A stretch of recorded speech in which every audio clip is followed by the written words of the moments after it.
What it do, folks? It is your host, Sensei, on Popcorn and Pork Rinds YouTube channel. And what is it? It is Monday. And you know what I used to do on Monday? I used to do Magic Monday. Today, I'm going to go through my Tergrid deck, EDH, and just kind of show you what it looks like right now. It might change. I might change some stuff, but also I got rid of a lot of cards. So if you're seeing this deck and you're wondering why certain things in it aren't in it, well, that's why. But this is the deck, and somebody on TikTok asked me for a deck list, but why should I do a deck list when I can do a whole video? So here's Tergrid, and pretty much it is just regular swamps. It's a mono black deck, and I don't have anything that is, you know, super duper flashy in it. You know, these are the lands.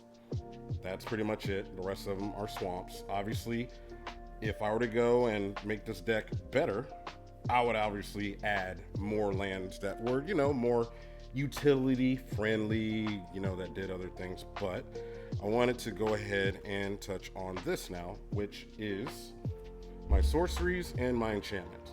So the reason why Peer into the Abyss is in here is because Underworld Dreams. You can make your opponent draw half their deck. So pretty much target player draws cards equal to half the number of cards in their library and loses half their life, round up each time. Paired with Underworld Dreams. Obviously, you can pair this with You could use this with, obviously, Sheldred, which is really good. But also, Peer into the Abyss, you can make your opponent, let's say they're not dead, they're going to have to discard a lot of cards. It's more fun than playing Action 52, 52 card pickup. You know how you play that? Pick up the cards. And you know what Tergrid does. So if they're discarding, you know, let's say half their deck, you're about to get half their deck. You're getting their lands, you're getting their creatures, you're getting their enchantments, you're getting their artifacts. Of course, you can't get their instances or sorceries, but you're getting everything. So that's why this is in the deck. So let's touch on the sorceries. I don't want to spend too much time since we've gone over Peer into the Abyss. Drain Life. This is a beta Drain Life. It's in there just because it's pretty. But also, why not? It's direct damage. So boom, gain some life. And then Extract the Truth. Pretty much all these cards are gonna be dealing with discarding, sacrificing. Corrupt.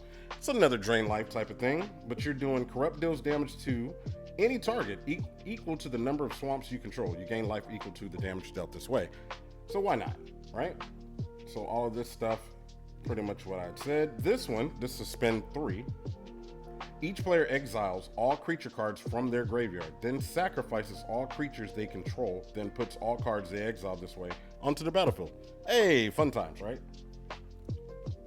I do believe Blackmail or the other card is banned in Commander, but hey, I'm playing at home. I'm not going to the shops and playing and nobody's complaining, so you know what, why not? Thought Seeds, obviously. Worst Fears. You control target player during that player's next turn. Exile Worst Fears. More fun.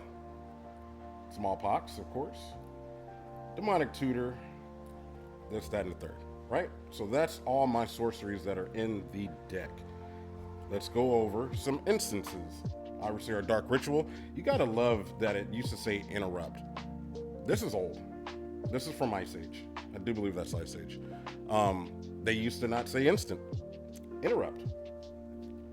So pretty much it's going to be the same thing besides Black Sun Twilight up to 1 target creature gets -X/-X until end of turn. X is 5 or more. Return a creature card with mana value X or less from your graveyard to the battlefield. Why not?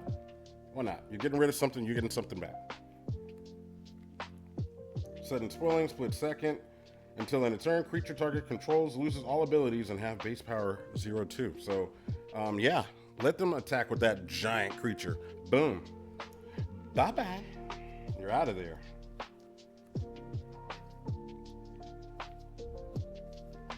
Word of Command. Unlimited. You know what this does, right? And when I mean unlimited, I'm talking about the set. Unlimited. You may look at opponent's hand and choose any card opponent can legally play using mana from his or her mana pool or lands. Opponent must play this card immediately. You make all the decisions it calls for. This spell may be countered after you have looked at opponent's hand. So let's go over that again. This spell may not be countered after you have looked at opponent's hand. So those blue players that are taking forever, you know, don't let them look at anybody's hand. Counter it as soon as it comes out. And that's it for my instances. So creatures. So I'm not sure if you guys are aware of this, but the reason why Scourge is in here is because of Warlock's class. Once Warlock's class hits level 3, and that's at the beginning of your end step, each opponent loses life equal to that life they lost this turn. So basically you cast Scourge, you have this on number 3. You cast this for the kicker. Scourge of the Skyclave's power and toughness are each equal to 20 minus the highest life total among players. You kick this, they're dead if this is out. Even if they counter this. Now, I know people are going to be like, no, oh, you can counter it, blah, blah, blah. Being that you're casting it for the kicker, they can counter the creature. It's not going to hit the board, but the action does take place, and you do take damage. And the reason why I know this is because I was running this deck on Arena, and I also saw, maybe people will know this, MTG Malone was running this about a year or two ago, whenever this came out. And I thought it was so fascinating that you couldn't counter this. Well, you can counter it, but you're still going to lose life. You're dead. Okay? So that's why these are in there. So let's go over the creatures. We already know why Scourge is there. And I do believe, there's my Grief. Demon of Loathing. So pretty much all of these creatures revolve around, obviously, sacrificing. Eradicator Valkyrie. Demon's Disciple, the Raven Man. So the Raven Man, obviously a lot of cards are dealing with discarding. So when you discard something, the Raven Man's gonna make a Raven. And you can make people discard. So guess what happens if you're making your opponent's discard? You're getting a card because of Tergrid. Unless, obviously, it's an instant or a sorcery. Mind Slicer, Braids. This is the other Braids. This is what I was talking about. I'm not sure if this one or the other one, Blackmail, are banned in EDH, but I don't care. Rule 0. Hypnotic Spectre. Vengeful Strangler. And we're just going to cycle through these. We don't need to really go over it. If you want to see them, you might see the names because, you know, my camera is all adjusty and all that other crap. But I don't really have a deck list. But I guess if you ask for a deck list, I could make one. It's not a problem. You just might not get it. You might get it like 7 months from when you asked. I don't know. Maybe. Neckrife. A Sheldred. Burning Rune Demon. This is how you're going to go and get some stuff with your demon dropping. I'll let you look at that. Go ahead and read it. Is the light okay? See, I haven't done this in so long, and my setup has changed. So I don't have the lighting set up correctly. And of course, you see how you can still see this right here, and the camera is like bubble-eyed lens. And anyways, Gary, I don't even know why I have Gary in here, really. I don't know why I have Gary in here. I just like Gary. Yeah, he's there. I mean, it's kind of fun. I mean, if you have a whole bunch of stuff out, you know, Gary's going to hit the board and do direct damage. But is he really needed? Probably not. These are my only 2 Planeswalkers in the deck. Probably not needed, but they're there. I like it. Here's some artifacts. Artifacts probably could do a lot better in this deck, but this is what I have right now. This deck still slaps, don't get me wrong. I mean, it could probably be even worse, but this is what I got, and this is what I'm playing. Of course, we went over Warlock's class and Underworld Dreams. This guy, Inevitable End. Sacrificing. I actually just pulled this. Why not? Might as well put it in there, right? Meat Hook Massacre number 2. When Meat Hook Massacre number 2 enters the each player sacrifices X creatures. Well, I want you to sacrifice. I'm having problems talking. I'm a little sick, if you can't tell. My voice is raspier than normal. It's very hard to breathe. Anywho's, yeah, just a bunch of sacrificey stuff. But this is pretty much Tergrid. And it's somewhat budgety, I guess. I mean, yes, there are some expensive cards in here, but you can build Tergrid any kind of way that you want.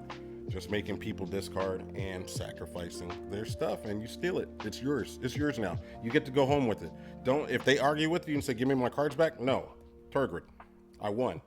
You remember when there used to be ante? Well, ante up. It's ante time, okay? Not ante as in your aunt, as in your mom or your dad's sister. Ante.